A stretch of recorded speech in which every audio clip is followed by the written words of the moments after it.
Диви депонии, сообраќајен хаос, лоша инфраструктура. Старите проблеми во Тетово наместо да се решаваат од година в година се натрупуваат. Најпрљав град у Македонија Тетово е. Гужва на возилата, нема паркинг плацови. Значи треба паркинзи да се направи. Не се сеќам некој да дошле да покосиле тревата. Никош, а џубрето особито никош не е ни собрано. Поради ваквата состојба, дел од граѓаните започнаа сами да ги решаваат проблемите. Неколку семејства кои живеат на улицата Методи Андонов Ченто во центарот на градот, со своји средства реконструираа дел од тротоарот кој е еден од најоштетените, изграден пред половина век. Вела дека со години општина Тетово ветувала дека ќе го реши проблемот, но попусто. Со градоначалникот и така натаму, перонешниот, па и сегашната градоначалничка ветување ќе се направи, Кога видовме дека нема ништо од тоа, сами го направиме. Ова не треба да биде начин на кој ќе се решаваат проблемите во градот, што ќе биде ако граѓаните сами ги решаваат сите овие проблеми градски, кои што се првенствено одговорност на општината за тоа граѓаните си плаќаат давачки, придонеси, даноци и така натаму. Сега ова нека биде ако дојде допред до нивните очи и уши, добро би било да малце се почувствуваат и да се сетат, што викаве, да нешто превземат на овој план. Мора да направат еден добар план и добра систематска организација на решавање на овие проблеми, оти како граѓани секојдневно гледаме дека проблемите воопшто не се решаваат. Од местната заедница Борис Кидрич, во чија близина се наоѓа дивата депонија, вела дека локалната власт не презема ништо за хигиената во градот, па се принудени сами да ја чистат и разреноваат средината. Па ние организиравме со армијата на Република Македонија граѓанско чистење на местната заедница Борис Кидрич, веќе и касарната Кузма Јосифовски Питу спаѓа во нашата местна заедница. Со командантот се договоривме, имавме поширока акција на чистење и пошумување на дел од булеварот Благоја Тоска. Од општина Тетово повторно дадоа исти ветување за старите проблеми. Ке се воведе зонско паркирање со што ќе се реши сообраќајниот хаос. Дивата депонија наскоро ќе биде дислоцирана од Тетово, а за неколку недели ќе се започне со реконструкција на тротоарите и улиците во центарот на градот. Рем шопинг центар започна со продажба на станови и апартмани изградени по најновите светски стандарди. Становите се со површина од 48 до 159 метри квадратни. Секој стан има паркинг, мониторинг, видеофон, алармен систем и лифт. Становите и апартманите се со наши цени. 1 квадратен метар од 750 до 800 евра, со можност на купување преку комерцијални банки, како и со готовинско плаќање со екстра услови. Приклучете се на семејството на Рем шопинг центар.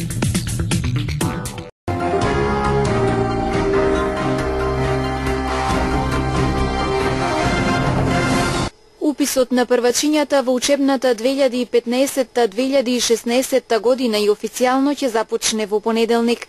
Родителите на деца родени во 2009 година, заклучно со месец јануари 2010 година, се обврзани во предвидениот рок да го запишат детето во најблиското училиште. Како што не изјавија од основните училишта во Тетово, годинава строго ќе се почитува законската одредба за реонизација, односно децата ќе бидат примени само од училиштето во чиј регион припаѓаат според адресата на живење. Но доколку во училиштето останат слободни места, истото има можност да запише и други првачиња според желбата на родителите. За учебната 2015-2016 Основното училиште Лирија, Тетово, планира да оформи 5 паралелки со ученици во прво одделение. Односно 2 паралелки со настава на македонски јазик и 3 паралелки со настава на албански јазик. Што всушност тоа значи? Тоа значи дека во паралелките со настава на македонски јазик, во зависност од регионот кој што го опфаќа нашето училиште, ние сме должни да примиме ученици најмногу до 34 во паралелката. Знаејќи ги податоците од минатите учебни години, значи ова учебна година не можам со сигурност да кажам колкав број точно, меѓутоа горе-долу бројката ги исполнува условите за предвидените 3 паралелки кои што стартуваат во прво одделение. 2 на македонски наставен јазик, 1 на албански наставен јазик. Значи согласно закон ги исполнуваме тие услови и норми. Од наредната учебна година 2015-16 ќе во училиштево можат да се запишат ученици во 4 паралелки, тоа е 1 на македонски и 3 на албански јазик. По број точно не можам да ви кажам, се додека не го видиме општиот список, што треба да ни биде доставен од МВР-тето, нели? Тогаш ќе знаеме точно кои деца припаѓаат во нашиот район. Првачињата во нашето училиште учат во 2 смени. 2 паралелки учат во прва смена, 2 паралелки учат во втора смена, со тоа што некои паралелки се менуваат на месец. Значи, еден месец од прва, еден месец од втора смена. Такви се условите во нашето училиште и така мора да работиме. А првачиња не можам да ви кажам точно колкав број ќе биде, затоа што ние секогаш од милиција добиваме списоци со учениците кои што припаѓаат на овој район во училиштето, и додека не стигнат списоците не можем да ви го кажам точниот број. Можам да ви кажам дека ќе бидат само 2 паралелки, околу 60 на така, 55 до 60. Ние како училиште имаме 2 паралелки, секоја година отвараме 2 паралелки за новите ученици на македонски јазик и 1 паралелка на албански јазик. Условите во училиштето се солидни, можам да кажам, и безбедност во однос на сообраќајот на така училиштето ни е малку под на главна улица. Имаме убав училишен двор каде што можат слободното време учениците безбедно да го поминуваат. Обично до сега во прво оделение сме запишувале некаде по 36 до 40 ученика на македонска настава и 12 до 15 ученици на албанска настава. Сите основни училишта во Тетово ни изјавија дека се подготвени и кадровски и просторно за следната учебна година да ги примат првачињата. Единствено се разликуваат во тоа дали покрај наставата нудат и можност за целодневен престој на учениците. Ваква опција засега има во основните училишта Братство Миѓени, Андреја Савески Ќиќеш и Гоце Делчев. За потребите на училиштето, пред се, мислам на родителите и на дечињата, училиштето организира дневен престој и ова учебна година во 2 паралелки комбинирани, значи по возрасти на македонски наставен јазик. Дневниот престој е бесплатен, со тоа што само се партиципира во делот на ужинка, ручекот и доручекот. Тоа е поличен слободен избор на родителот и детето во договор со училишната кујна. Дневниот престој функционира или работи од 7 часот наутро до 13 часот попладне, кога учителките од дневниот престој ги предаваат на учителките од втора смена, каде што децата продолжуваат со редовна настава до завршување на часовите. Кај нас тие што се во дневен престој јадат во принц, бидејќи ние немаме услови посебна училница каде што тие можат да се хранат. Се плаќа според тоа што јадат, значи околу 1600 денари, така нешто доаѓа, со тоа што едната паралелка учи предпладне, едната учи попладне. Бидејќи ние имаме само една училница која што се користи за првачињата. И бидејќи се 2 паралелки, се учи во 2 смени, предпладне и попладне. Во училиштето работи дневен престој, каде што исто условите се, да кажам, солидни. Имаме кујна, каде што децата можат нели топол оброк и закуска да си реализираат. Просторните услови на училниците се оптимални за изведување на настава и се надеваме дека оваа година ќе ни биде успешна и ќе имаме нови ученици кои радо ќе ги прифатиме и ќе соработуваме понатаму. Предмет на настава од 6 до 9 оделение прва смена, од 1 до 5 оделение втора смена. Дневниот престој почнува да работи од 7 часот до 13 часот кога почнува втората смена. Значи дневниот престој е наменет за ученици од 1 до 5 оделение. Дневен престој во училиштето немаме, затоа што имаме поголем број на деца. Училниците се сите исполнети. Имаме направено програма, може да направиме ако родителите се согласни и бараат од нас тоа, ќе сториме напори и тоа може да го направиме. Ние во основното училиште Лидија Тетово имаме две училници во кои учат првачињата. Во ова училиште прво оделение изведуваат наставници кои што изведуваат само прво оделение, додека од второ до пето оделение ги превземаат други учителки. Учениците во македонска настава кои што посетуваат настава на македонски јазик учат во една училница во две смени, односно првачињата.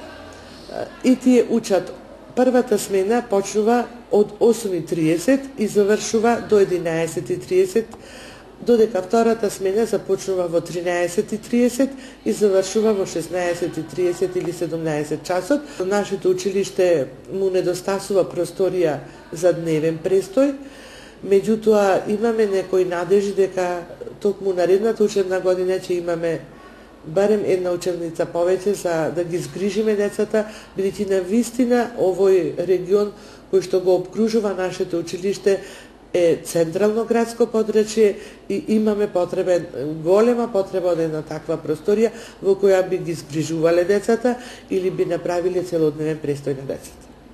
Од годинава главен услов за упис на детето во прво оделение ќе биде неговата уредна вакцинација. Освен потврда за имунизација, родителот ќе треба да достави и потврда за стоматолошки преглед на детето, извод од матична книга на детето, како и лична карта од родителот за увид. Во повеќето од училиштата не изјавија дека детето треба да биде присутно при поднесување на документите заради разговор со него и проценка на неговите психофизички способности. Само во одредени случаи децата дополнително се повикуваат на кратко тестирање на нивната зрелост за поаѓање во училиште.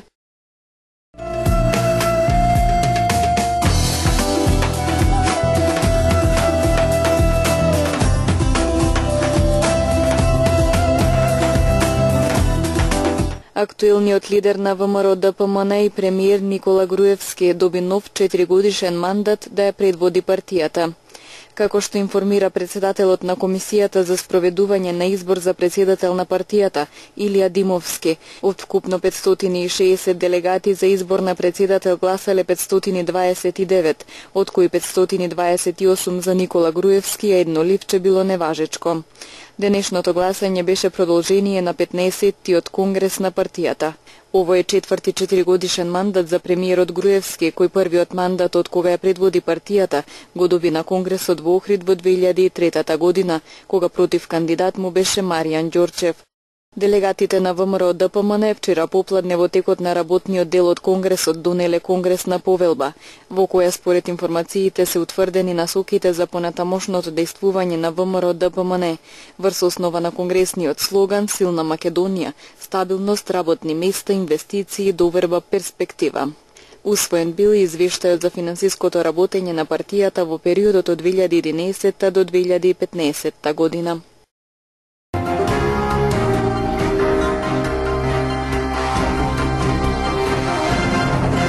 Полицијата во Тетово вчера изврши акцијска контрола на 45 моторциклисти и велосипедисти. Како што информира портпаролот на СВР Тетово Маријан Јосифовски, контролата е спроведена во периодот од 15 до 19 часот и покрај класичните моторциклисти се контролирани и трициклистите и 4 циклистите. Во контролата утврдени се вкупно 20 прекршоци, од кои 6 управувања без возачка дозвола, зашто е предвидено парична казна од по 400 евра во денарска противредност, 3 нерегистрирани моторцикли, 3 истечени регистрации, 4 лица го дале моторциклот на управување на лице што немало положен возачки испит и зашто е предвидена казна од 300 евра. Еден не носел соодветен заштитен шлем, додека еден управувал со несоодветна дозвола. Прекршоците се санкционирани со 19 платни налози и една покана за наплата на глоба, а 7 моторциклисти биле исклучени од сообраќај. При контролите се забележани и 6 други видови прекршоци, како некористење светла, возење без појас и друго, зашто се изготвени 5 платни налози и една покана за наплата на глоба, рече Јосифовски.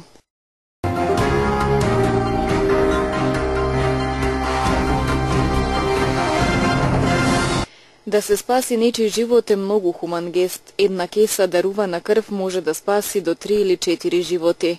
За да станете крводарител потребна е желба и малку време. Сите хумани граѓани во текот на месецот мај имаат можност да ја покажат својата хуманост на дело и да учествуваат на крводарителските акции кои ги организираат Општинската организација на Црвениот крст Тетово и службата за трансфузиологија при Тетовската клиничка болница. На 5 мај од 8 до 18 часот крв ќе се дарува во Општинското средно економско училиште 8 септември во Тетово. Студентите и вработените на Државниот универзитет во Тетово ќе имаат можност да учествуваат во крводарителските акции кои ќе се организираат на факултетите. На Факултетот за природни науки крв ќе се дарува на 6 мај, следниот ден на 7 мај на факултетите за физичка култура и апликативни науки, додека на 8 мај крв ќе се дарува на Факултетот за медицина. Крводарувањето продолжува во понеделник на 11 мај на Факултетот за уметност и во вторник 12 мај на Филозофскиот, Филолошкиот, Правниот, Економскиот и Факултетот за медицина. Крводарителските акции во наведените денови ќе се одржат во периодот од 10 до 15 часот. На 16 мај традиционално крводарителска акција ќе се организира во местната заедница Јанчиште на иницијатива на фудбалскиот тим Бобе Јуниор во чест на прерано загинатиот основоч на истоимениот традиционален ноќен турнир. Крв ќе може да се дарува во периодот од 9 до 14 часот. Времето денес беше променливо облачно, попладне со услови за слаб краткотраен локален дожд. Утринската температура се движеше од 7 до 13, а дневната од 17 до 24 степени. Според управата за хидрометеоролошки работи, времето утре ќе биде сончево и топло со мала до умерена локална облачност. Ќе дува слаб до умерен ветер од западен правец. Утринските температури ќе се движат од 9 до 15, а дневните од 18 до 28 степени. УВ индексот ќе изнесува 6.